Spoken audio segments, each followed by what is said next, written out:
اہل تقوی کی صورت بنا لیجئے، اہل تقوی کی صورت بنا لیجئے۔ ونصلی علی رسولہ الکریم، اما بعد، اعوذ باللہ من الشیطان الرجیم، بسم اللہ الرحمن الرحیم۔ ان النفس لامارۃ بالسوء، صدق اللہ العظیم۔ السلام علیکم ورحمۃ اللہ وبرکاتہ۔ آج کا بیان صرف ایک تقریر نہیں بلکہ ایک چیخ ہے، ایک فریاد ہے اس نسل کے لیے جو تباہی کی طرف بڑھ رہی ہے۔ وہ نسل جسے امت کی ریڑھ کی ہڈی کہا گیا، آج وہ یوٹیوب، انسٹاگرام اور فحش ویب سائٹس کے غلام بن چکی ہے۔ نوجوانوں کی حالت زار، آج نوجوانوں کا دل اللہ کے ذکر سے خالی اور آنکھیں فحاشی سے بھری ہوئی ہیں۔ قرآن کہتا ہے ان النفس لامارۃ بالسوء، بے شک نفس برائی کا حکم دیتا ہے۔ آپ سوچئے، جو ہاتھ قرآن کے لیے اٹھنے تھے وہ فون پکڑے فلمیں دیکھنے میں لگے ہیں، جو آنکھیں عشق الہی میں رونے کے لیے بنائی گئی وہ حرام تصویروں سے آلودہ ہو چکی ہیں۔ موبائل سب سے بڑا ہتھیار۔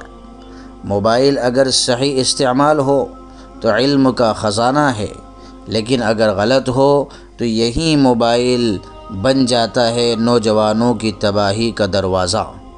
نبی محترم صلی اللہ علیہ وسلم نے فرمایا من ستر مسلما سترہ اللہ فی الدنیا والآخرہ، جو مسلمان کا عیب چھپائے اللہ تبارک و تعالی اس کا عیب دنیا و آخرت میں چھپائے گا۔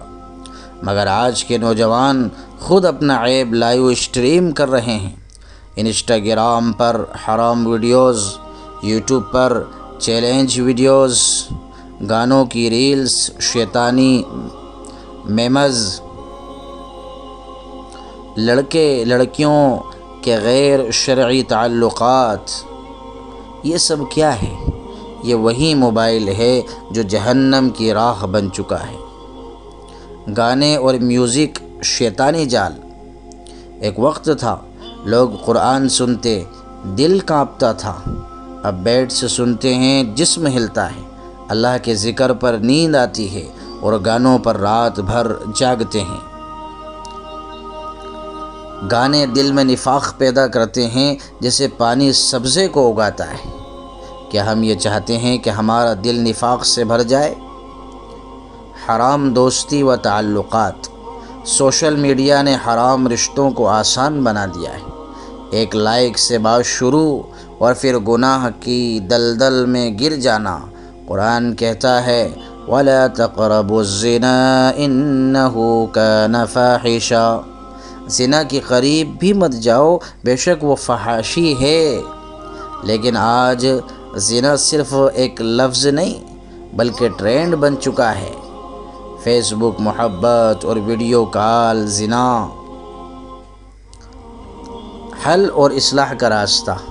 اب سوال یہ ہے اس دلدل سے نکلیں کیسے؟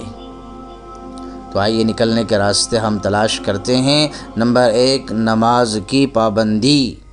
نماز بے حیائی اور برائی سے روکتی ہے۔ سورہ عنکبوت میں اللہ تبارک و تعالی نے ارشاد فرمایا ان الصلاۃ تنہی عن الفحشاء والمنکر، کہ بے شک نماز بے حیائی اور برائی سے روکتی ہے۔ نمبر 2، قرآن سے دوستی۔ نمبر 3، سچے نیک لوگوں کی صحبت۔ نمبر 4، موبائل کو ضرورت کے مطابق استعمال کرنا۔ نمبر 5، سوشل میڈیا پر وقت کی حد مقرر کرنا۔ نمبر 6، دل کو جگانے والا شعر دیکھیے، کیا خوب کہا کسی نے، گناہوں کی لذت فنا کی خوشبو، گناہوں کی لذت فنا کی خوشبو، ندامت کی بارش، قضا کی آہٹ، جو کل آنی ہے آج سوچو، کہیں دیر نہ ہو جائے توبہ کر لو۔ یا اللہ، ہمارے نوجوانوں کو شیطان کے جال سے بچا، ان کے دلوں میں تیری محبت بھر دے، ان کے ہاتھ، آنکھ، دل، زبان سب کو تیری عبادت کے لیے وقف کر دے۔ آمین یا رب العالمین۔ وصلی اللہ علی النبی الکریم وآخر دعوانا ان الحمد للہ رب العالمین۔ السلام علیکم ورحمۃ اللہ وبرکاتہ۔